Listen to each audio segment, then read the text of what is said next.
خب آره، برای هممون سواله که چه ارزی رو بخریم که یه سود خفن و مطمئن بده بهمون. ببین رفیق، با این دو تا روشی که در ادامه ویدیو میگم واقعا میشه ارزایی که شانس بیشتری تو بازار دارن و بتونیم پیدا کنیم. یعنی باید دلیل و مدرک داشته باشه دیگه، درسته؟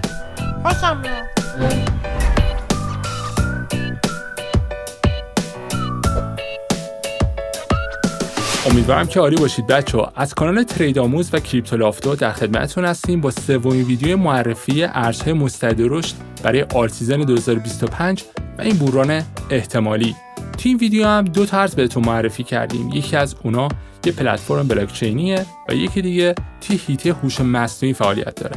هر دو خوبن، یکشون یه مقدار ریسکش بالاتره برای سرمایه‌گذاری، اما نقاط ورودی بهینه، نقاط خروجی احتمالی و از طرف دیگه فاندامنتال و بیسیک این ارزها رو زیر ذره‌بین بردیم. توی پرانتز سرمایه گذاری توی این مارکت ریسک بالایی داره و به نسبت صلاح دید خودتون این کار رو انجام بدید. این ویدیوها صرفاً پیشنهاداتی و نظراتی از طرف تیم ترید آموز و تیم کریپتو لافتو و دلیل نمیشه که 100% درست باشه و اتفاق بیفته. با ما همراه باشید در ادامه ویدیو این دو تا ارز رو میبریم زیر ذره‌بین ببینیم که چه خبره.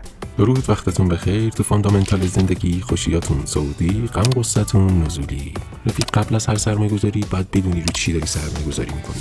خلاصه مفید می‌پردازیم به دلایل انتخابمون برای دو تا ارز دیجیتال پرسود با دلیل و مدرک. ارز اول پولکادات. یه سری فاند مثبت در مورد این ارز اومده به تازگی، اینکه دارن روی وب تری و بخش آموزش کار می‌کنن و یه سری آپدیت‌های جدید در راه دارن و از اونجا که تو سایکل قبلی یه مقداری باعث دل سرد شدن کامیونیتی خودش شد و از رقیباش عقب افتاد، این آپدیت و خبرهای جدیدی که در راه داره میتونه باعث بشه که دوباره پولکادات بتونه شرایط خودش رو تو بازار بازسازی کنه. و اما قیمت پولکادات چقدر میتونه رشد کنه؟ اگه وارد کریپتوکارنسیز و بخش هیستوریکال اسنپ شات بشیم و آلت سیزن قبلی رو بررسی بکنیم، می‌بینیم که پولکادات در رتبه 8 بازار بوده و تقریباً با سرکیولیتینگ سپلای یعنی 1 میلیارد تونسته بود به قیمت $46 برسه. در حال حاضر سرکیولیتینگ سپلای دات به 1.5 میلیارد رسیده. یعنی خیلی تورم زیادی نداشته. اگه ما تو بخش توکن آنلاکس هم بریم، می‌بینیم که در طول زمان یه شیب خیلی ملایمی داشته و تورم خیلی شدیدی نداشته. در نتیجه احتمالش هست که پولکادات بتونه به اول تایم های خودش یعنی $55 برسه. و اگه روی نمودارش هم دقت بکنیم، می‌بینیم که تقریباً نزدیک به کف قیمتی خودش هست و اگه قرار باشه تا سقف قبلی خودش یعنی $55 حرکت بکنه، تقریبا میتونه از این قیمتی که الان هست 6 برابر بشه قیمتش. اگه پولکادات بخواد قیمتش 6 برابر بشه یعنی بشه $55، باید کل سرکیولیتینگ سپلای پولکادات رو ضرب در قیمت $55 کنیم و مارکت کپ 84 میلیارد دلاری پیدا میکنه. مارکت کپ 84 میلیارد دلاری در حال حاضر بزرگتر از مارکت کپ دوج کوین میشه و اینجا قرار میگیره. با توجه به شرایطی که در ادامه ویدیو بهتون میگم در مورد ارز پولکادات، امکانش هست که بتونه به مارکت کپ 84 میلیارد دلاری برسه. اما این به این معنی نیستش که میتونه از دوج کوین مارکت کپش بزرگتر بشه، به خاطر اینکه دوج کوین در حال حاضر امتیازاتش خیلی از ارز پولکادات بیشتره و خب طبیعتاً وقتی که آلت سیزن بشه مارکت کپ دوج کوین هم خیلی میتونه بیشتر از اینا رشد بکنه و به سمت بالا حرکت بکنه. تارگت های ریسکی که برای ارز پولکادات در نظر دارم بر اساس فیبوناچی 1.618 تقریبا قیمت $85 رو به ما نشون میده و اگه قرار باشه از همین قیمت تا اونجا رشد بکنه حدودا قیمتش میتونه 10 برابر بشه. اما توجه کنید که قیمت $85 برای پولکادات تارگت های ریسک حساب میشه و احتمال اینکه بخواد به این تارگت برسه هست، اما یه مقدار احتمالش کمه، به خاطر اینکه توی سایکل قبلی یه مقدار پولکادات اعتبار خودش رو توی بازار از دست داد به خاطر ماجرایی که براش پیش اومد. ولی اگه بتونه آپدیت های جدیدی که در راه داره رو به خوبی اجرا بکنه، احتمالش هست که به این قیمت برسه. ولی خب در نظر داشته باشید که تارگت های ریسک برای این ارز حساب میشه. و اما تارگت میدیوم ریسکی که براش میتونیم در نظر بگیریم همون سقف قبلی خودش یعنی $55 و تارگت لو ریسک ارز پولکادات هم $23 حساب میشه. رفیق، اگه تا اینجای کار برات مفید بود ممنون میشم بابت لایک، سابسکرایب و کامنتت. اگه پولکادات بخواد به قیمت $85 برسه، مارکت کپ 130 میلیارد دلاری پیدا میکنه. در چه صورت امکانش هست که به چنین مارکت کپ و چنین قیمتی برسه؟ در صورتی که اتریوم به قیمت $8000 برسه، حدوداً مارکت کپ 1 تریلیون دلاری پیدا میکنه. در نتیجه تمام ارزها پشت سرش حرکت میکنن و مارکت کپاشون بزرگتر میشه. در اون صورت مارکت کپ 130 میلیارد دلاری برای پولکادات محتمله. برای اینکه بخوایم یه بازه زمانی مناسب برای خروج از پولکادات به دست بیاریم، بهتره که اول بررسی بکنیم که اتریوم چقدر میتونه رشد بکنه. باید همگام با بازار پیش برید. یعنی باید ببینیم که اتریوم چقدر میتونه رشد بکنه و بر اساس اون بقیه آلت کوین ها میتونن حرکت بکنن.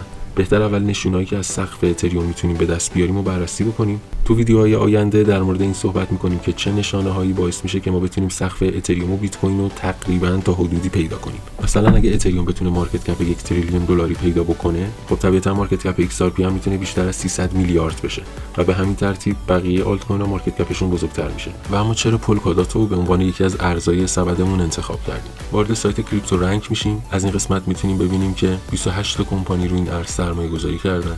اگه وارد قسمت فاندریزینگ بشیم، میتونیم ببینیم که تعداد زیادی از کمپانی‌های برتر بازار روی این ارز سرمایه‌گذاری کردن. از این قسمت هم میتونیم لیست کمپانی‌هایی که در بازار کریپتوکارنسی فعالیت میکنن و روی این ارز سرمایه‌گذاری کردن رو ببینیم. و به طور کل مبلغ قابل توجهی یعنی 510 میلیون روی این ارز سرمایه‌گذاری شده که امتیاز خوبی براش حساب میشه. از نظر توکنومکس خیلی امتیاز خوبی کسب نمیکنه. بر اساس داده‌های این قسمت میتونیم ببینیم که تقریبا نصف عرضه در گردشش دست سازنده‌ها و بخش خصوصیه. در نتیجه خیلی راحت میتونن قیمت رو دستکاری بکنن. البته خیلی مهم نیست، اما همونطور که میدونید اگه بیشترین تعداد یه ارزی دست سازنده یا نهنگا باشه، خب راحت‌تر میتونن قیمتش رو دستکاری کنن. از این قسمت میتونیم تیمشون رو بررسی بکنیم. پولکادات تیم خیلی خوبی داره. اگه بخوایم ردشون رو بزنیم، میبینیم که با افراد بزرگی تو بازار در ارتباطن و میشه گفتش که نفوذ زیادی تو بازار دارن. گوین وود یکی از افراد بزرگ بازار کریپتوکارنسی حساب میشه و از این قسمت میتونیم ببینیم که پروژه‌های بزرگ و همچنین افراد بزرگی تو مارکت گوین وود رو فالو کردن. اینجا علاوه بر پروژه‌هایی که با خود پولکادات همکاری کردن، میتونیم ببینیم که کالئو جاستینسون، بالاجی و ویتالیک بوترین سازنده اتریوم با گوین وود همکاری دارن.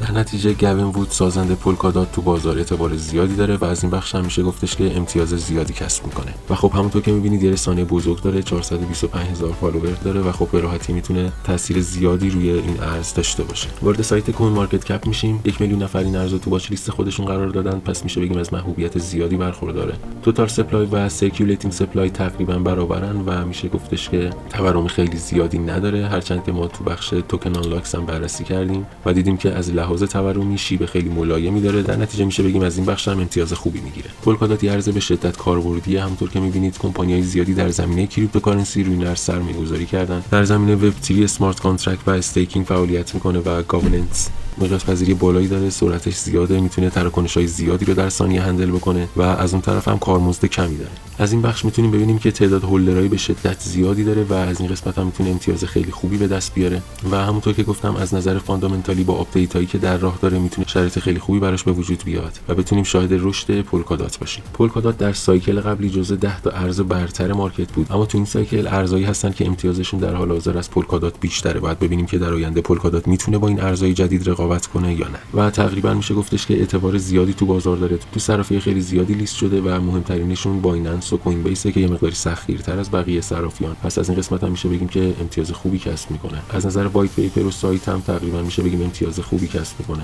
یکی از نقاط قوت پولکادات اینه که بین بلاک چین‌های مختلف میتونه تعامل ایجاد بکنه و بلاک چین‌های مختلف رو به هم وصل بکنه و همین قضیه باعث میشه که پولکادات یه ارز بسیار کاربردی حساب بشه. و این نقطه ضعف بزرگ داره، اونم اینه که ماکسیمم ساپلای پولکادات مشخص نیست و در طول زمان افزایش سرکیولیتینگ سپلای باعث میشه که قیمت گرفتن پولکادات یه مقدار سخت‌تر بشه. همون شرایط تورمی. ارز پرسود بعدی چین جی پی تیه.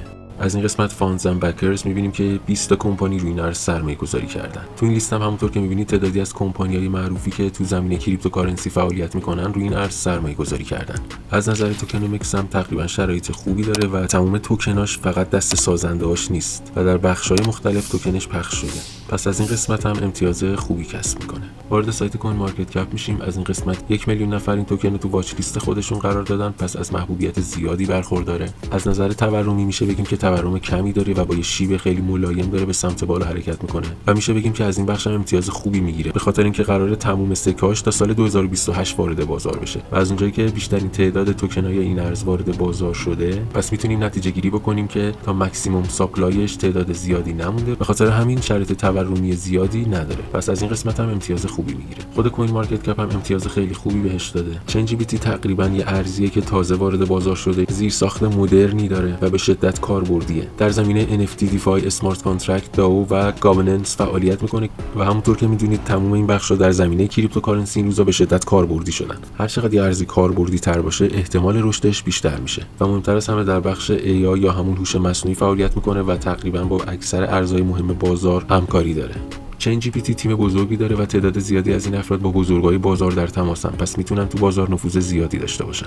از این قسمت هم دوباره میتونیم ببینیم که تعداد زیادی از سرمایه‌گذاران بازار کریپتو روی این ارز سرمایه‌گذاری کردن. از این قسمت هم میتونیم ببینیم که افراد بزرگی تو بازار به عنوان ادوایزر با این ارز همکاری میکنن. پس میشه گفتش که از حمایت خیلی خوبی برخورداره. این توکن بر بستر اتریوم و بی ام بی اسمارت چین فعالیت میکنه. این دو تا شبکه از بزرگترین شبکه‌های ارزهای دیجیتالن که خب هر کدومشون رشد بکنه میتونه تاثیر زیادی رو قیمت چین جی پی تی هم بذاره. تا این لحظه چین جی پی تی توی صرافی‌های زیادی لیست شده که خب تقریبا اعتبار خوبی میتونه به این ارز بده و میشه انتظار داشت زمانی که تو صرافی بایننس و کوین بیس لیست بشه افزایش قیمت قابل توجهی رو داشته باشه. این توکن خیلی وقت نیست اومده تو بازار، با این حال تعداد هولدرای زیادی داره و همونطور که توی نمودارش میبینید در طول زمان تعداد هولدراش در حال افزایشه. پس از این بخش هم امتیاز خوبی میگیره. از نظر کامیونیتی امتیاز خوبی میگیره. 1 میلیون فالوورز داره، رسانه خیلی بزرگیه، بازدیدهای زیادی میگیره، مشارکت‌های زیادی در کامیونیتیش میشه. از این قسمت میتونیم ببینیم که تعداد زیادی از پروژه‌های معروف بازار با این ارز همکاری دارن و چین جی پی تی رو فالو کردن. علاوه بر تعدادی از ارزهای برتر بازار، آلتکوین دیلی و لارک دیویس دو تا از بزرگترین اینفلوئنسرهای بازار کریپتوکارنسی با این توکن همکاری دارن و همونطور که میدونید تاثیر زیادی میتونن روی رشد این ارز داشته باشن. توی سایتش هم همونطور که مشاهده میکنید در قسمت‌های مختلف فعالیت میکنه، مثلا کسب درآمد از داده‌های شخصی، استفاده در اکوسیستم برنامه‌های هوشمند، پرداخت درون سیستمی، پشتیبانی از اقتصاد غیر متمرکز، بخش استیکینگ، آسون کردن تعامل بین کاربرا و شرکت‌های مختلف، همچنین هوشمندسازی بخش‌های مختلف کریپتوکارنسی. از این توکن میشه استفاده کرد. خب و اما چین جی پی تی قیمتش چقدر میتونه رشد بکنه؟ باید ببینیم با این تعداد عرضه در گردش، یعنی سرکیولیتینگ سپلای، چقدر میتونه قیمتش رشد کنه. خب باید ارزی رو پیدا بکنیم که عرضه در گردشش تقریبا اندازه سرکیولیتینگ سپلای توکن چین جی پی تی باشه. از این قسمت فایل کوین تقریبا سرکیولیتینگ سپلایش نزدیک سرکیولیتینگ سپلای ارز چین جی پی تی. حالا اینجا می‌بینیم که 619 میلیون فایل کوین وارد بازار شده و تونسته به قیمت $5 برسه. در نتیجه چین جی پی تی هم با این تعداد سرکیولیتینگ سپلای تقریبا میتونه خودش رو به قیمت $5 برسونه.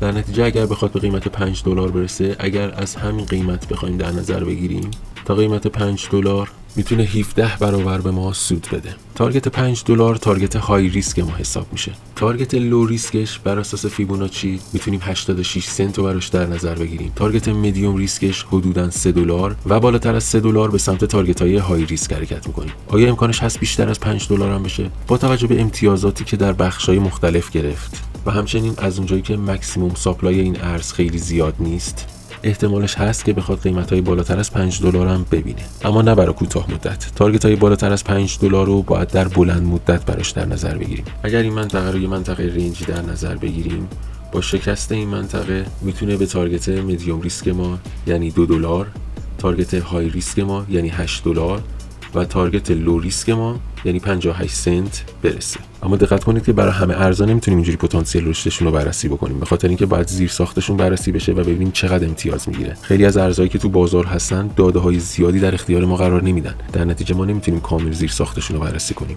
و اما اگه بخوایم ببینیم با ماکسیمم ساپلایش چقدر میتونه رشد بکنه، باید بررسی کنیم که با 1 میلیارد عرضه در گردش به چه قیمتی میتونه برسه. اگر ما وارد کریپتوکارنسیز هیستوریکال اسنپ شات بشیم و آلت سیزن قبلی رو بررسی کنیم، می‌بینیم که تو آلت سیزن قبلی پولکادات تقریباً 1 میلیارد سرکیولیتینگ سپلای داشته و تونسته بود به قیمت $46 برسه. اما خب پولکادات تو سایکل قبلی امتیازاتش خیلی از الان چین جی پی تی بیشتر بود و تونسته بود به رتبه 8 بازار برسه که قیمتش شده بود $46.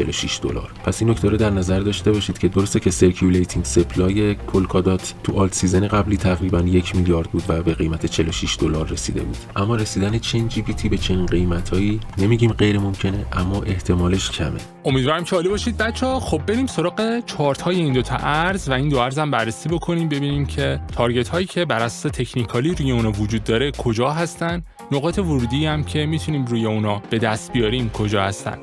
اولین ارز دات یا پولکادات که نمودارش رو دارید می‌بینید. تایم فریم هفتگی هستیم و ببینیم که شرایط به چه صورته. خب یه ریزش خوبی رو اینجا ما گرفتیم و بعد از اون طبق عادتی که بر اساس روندهای قوی داریم تریدینگ رنج شدن رو پیش رو داریم که همین اتفاق هم افتاده. اینجا داشته تقریبا فرم مثلث بازشونده میگرفته با این سقف‌های بالاتر کف‌های پایین‌تر که خب اینجا بهمون نشون داده که بیشتر تریدینگ رنج تا مثلث بازشونده و این نکته خوبیه.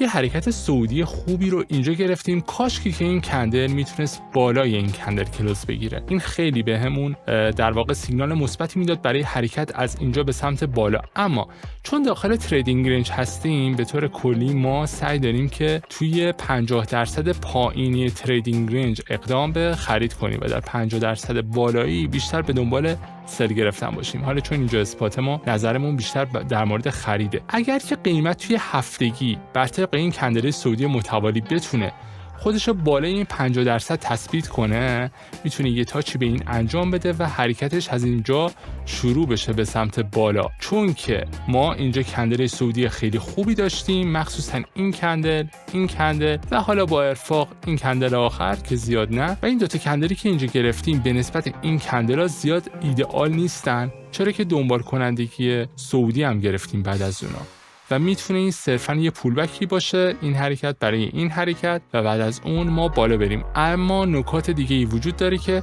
حالا با هم دونه بدونه بررسی میکنیم. بریم ایچیموکو هفتگی رو با هم دیگه ببینیم شرایطش چطوریه. ایچیموکو روی چارت هفتگی داریم با هم دیگه میبینیم. دقت داشته باشید اینجا یک سطح بسیار قدرتمنده. این سطح اگر قیمت بتونه بالای این خودش رو تثبیت کنه و بعد بیاد یه پولبک بهش بزنه، میتونیم بگیم که حرکت صعودیش رو میتونه از اینجا شروع کنه. ابر آینده رو دقت داشته باشید داره صعودی بسته میشه، ولی این کندل بسیار کندل سرنوشت سازیه. این کندل آخر چرا میگم این سطح مهمه؟ فلت بسیار بزرگی که از سنکو داریم و از طرف دیگه اینجا کیجنسن تنکانسن هم فلت هستن و شرایط بسیار مهم و حیاتیه این کندل که بتونه به خوبی بالا کلوز بگیره. با اینکه ابر داره صعودی بسته میشه ولی باید منتظر باشیم ببینیم که این هفته چطوره. اگر یک کندلی بگیریم که بالای سقف کندل قبلی کلوز بگیره، شرایط صعودی برای ما خیلی اولویت پیدا میکنه و حرکت به سمت بالا میتونه از اینجا اتفاق بیفته. مثلا بیاد یه پولبک بزنه و بره بالا. بریم تایم فریم روزانه، اونجا بیشتر صحبت میکنیم. بچه‌ها روی تایم فریم روزانه ایچیموکو شرایط ایدئالی نداره. واقعیت اینه که ما زیر ابر هستیم. تنها نکته مثبتی که وجود داره اینه که چیکو اسپن هنوز بیرونه، پایین نیومده که احتمال داره بتونه پایین بیاد و از طرف دیگه ابر آیندهمون هم نزولیه و این نزولی بودنه یه مقداری شرایط رو سخت میکنه. بهتون گفتم داخل تایم فریم هفتگی شرایط تریدینگ رنجیه و ما به دنبال با گرفتن توی نیمه پایینی هستیم. اینجا میتونه این اتفاق رو رقم بزنه، یعنی قیمت از اینجا اصلاح بگیره، توی چند روز آینده پایین بیاد و توی محدوده 6.2 دلار از اینجاها بلند بشه و بره بالا. اما خب نحوه رسیدن به این محدوده بسیار مهمه، یعنی اگر پرقدرت به سمت این ناحیه بیاد شاید بتونه پایین این ناحیه هم تثبیت بگیره. مشخص نیست چون یه بار به اینجا تاچ داشتیم، بار دوم دوباره تاچ داشتیم، ولی من فکر میکنم که بتونه قیمت رو اینجاها نگه داره. حالا توی قسمت بعدی من نقاط ورودی بهینه و نقاط خروجی بهینه رو بهتون میگم که کجا هستن. روی تایم فریم روزانه شرایط زیاد به دلم نیست، ولی خب تایم فریم هفتگیش واقعا خوبه و میتونه حرکت بگیره و ببینیم که توی این چند روز آینده چطور میشه. اگر که اومد پایین، خب اینجا به دنبال بای زدن یه پله بعد باشیم و اگر هم که تونست از اینجا گذر کنه و اومد یه پولبک به اینجا زد، مسلما این ابرم میتونه وضعیتش تغییر کنه، ولی شواهد نشون نمیده زیاد روی روزانه که ما از اینجا بخوایم بریم بالا. احتمال داره که یه مقداری اصلاح بگیریم و بعد بریم بالا. نقاط ورودی بهینه رو بررسی بکنیم روی عرض پولکادات ببینیم که کجا هست. اگر قیمت بتونه از این سقف گذر کنه، یه کندل خوبی اینجا شکل بگیره و بعد برگرده، احتمالاً برای تست این سقف دوباره برمیگرده و بعد از اون یه کندل صعودی بگیره که توی نزدیکی سقفش کلوز کرده. روی تایم فریم روزانه هستیم بچه‌ها. بالای اون کندل نقطه ورودی خوبی میشه که شما جا نمونید. اگر خیلی اگریسیو هستید میتونید 30% اون مقداری که میخواید رو همینجا خرید بکنید. مسلما اگه آلت سیزن اتفاق بیفته پولگادات میتونه رشد بکنه و بیاد بالا، ولی به هر حال من ترجیح میدم که با نقطه ورودی بهینه وارد بشم. اگر قرار باشه که بخواد بیاد پایین و حرکت به سمت پایین بگیره، این سطح قیمتی که من اینجا مشخص کردم نقطه ورودی مطمئنیه. من فکر نمی کنم، واقعیتش اینه که به 4.5 بخواد برسه و اینجا رو ببینه. من فکر می کنم که نهایتا بتونه به این پایین حرکت بگیره و از اینجا شروع بشه. خودم شخصا ترجیح میدم که 50% اینجا خرید کنم اگر اومد پایین. اگر رفت بالا که دیگه باش با همراه میشم و اینجا باش خرید میزنم و برم بالا، مثلا توی قیمت $8.5 باش وارد بشم و برم بالا. اگر که اصلاح گرفت ترجیح میدم که اینجا 50-60% اون پوزیشنی که میخوام و وارد بشم، چون فکر نمی کنم به اون پایین بخواد برسه مگه اینکه آلت سیزن بخواد خیلی دیر اتفاق بیفته. تارگت ها کجا هستن؟ خب تارگت هایی که در نظر دارم به دو نحوان. بذارید من روی تایم فریم هفتگی بهتون نشون بدم. اولین تارگتی که به نظرم جذابه برای قیمت و خودم ترجیح میدم که اونجا خالی کنم یه مقدار زیادیش رو، محدودی بین $32 تا $30، یه چیز توی این ناحیه. اینجا واکنش قیمتی رو دوست دارم ببینم، ولی اینجا واقعا یه نقطه بسیار جذاب برای قیمت. اونایی که برای خروج عجله دارن میتونن روی $24 این کار انجام بدن. و از طرف دیگه تارگت نهایی هم که من براش در نظر دارم و فکر میکنم میتونه برسه توی محدوده $44 تا $45. توی این محدوده به نظرم یه نقطه بسیار عالی برای خروج میشه. این نقاطیه که هم برای ایچیموکو هم برای مقداری ICT و حرکات اندازه‌گیری که توی ICT وجود داره و زمانی هم که قیمت به اینجا رسید خب برای پرایس اکشن میتونیم راجبش تصمیم بگیریم، ولی خودم اینجا رو بیشتر دوست دارم و اینجا رو هم به نظرم میتونه ایدئال باشه به نسبت اون سقفه که بخوایم اون سقفه رو صبر کنیم بزنه. ولی اگر اینجا رو مثلا با شدت رد کرد و کندلای سعودی خیلی خوبی گرفتیم، احتمال داره که این سقف هم بزنه. چیزی که کریپتو لافته به عنوان تارگت مدیومش در نظر گرفته، اینجا این رو بزنه. بستگی داره که این سطوح رو ما به چه شدتی رد بکنیم. همیشه باید اینو در نظر داشته باشید. برای همینه که میگم پرایس اکشن موقع برخورد به این سطوح خیلی اهمیت داره. این سطوح رو میتونید داشته باشید، این محدوده، و بهتون گفتم این محدوده، حالا من اون رو دقیقاً مشخص نکردم ولی چیزی حدود اینجا میشه 44. این محدوده اونا هم در واقع چیزی که برای محاسبات خودم، حالا زیاد نمیخواد بهش فوکس کنید و دقت بکنید، زیاد چیزی نیست، ولی این دوتا محدوده‌های خیلی خوبی هستن. پس کسایی که عجله دارن اینجا، مطمئنه اینجا، و کسایی که میخوان بازم بیشتر بمونن اینجا. اگر این ناحیه رو با قدرت رد کرد شاید بتونه سقف رو هم بزنه. بریم سراغ ارز بعدی. خب بچه‌ها، ارز بعدی چین جی پی تیه و موضوعی که روی این ارز وجود داره اینه که دیتای زیادی ما در اختیارمون نیست و اگر دقت بکنید روی تایم فریم هفتگی تازه ایچیموکومون داره شکل میگیره. اما نکته‌ای که وجود داره اینه که اینجا به ابر برخورد کردیم، سایه‌های بزرگی اینجا داریم و این کندل هم داره نزولی بسته میشه. احتمال اینکه قیمت بخواد برگرده به این سطح وجود داره. این سطح چی داریم؟ همپوشانی کیجنسن و تنکانسن شرایط ایدئالی هست برای ورود. یه سطح کم این پایین داریم، فکر نمی‌کنم بخوایم به این برسیم. ببینید این ارز از اون ارزاییه که اگر خریداری می‌کنید بعد یه پولی که اصلا نیازی بهش ندارید بدید بالای 1 سال خریداری بکنید توی قیمت مناسبی مثل 20 سنت، چیزی که اینجا داریم، نگهش دارید برای آینده. یعنی این از اون ارزاییه که میتونه سقف قیمتیش که هیچی رقم‌های بسیار بالاتری رو ببینه. به خاطر چی؟ به خاطر اینکه توی زمینه‌ای داره فعالیت میکنه که بسیار مستعد رشده و از رد پایی هم که از همکاری و در نظر گرفتن بزرگای مارکت با اون در واقع داریم میبینیم، میتونه یه رشد خوبی رو بکنه. ولی یه رقم معقول، مثلا در حد، حالا یه کاربر معمولی در حد $100 $50 چیزی در این حدود اینجا خریداری بکنید و نگهش دارید. بذارید تایم فریم دیلی هم بهتون نشون بدم. ببینید روی تایم فریم دیلی این سایه ها رو ببینید. احتمال این که از اینجا ما برگشت بگیریم به سمت پایین، اول یه تارگت روی 22 و بعد بیاد پایین تر و به این ابر برخورد بکنه وجود داره داخلش.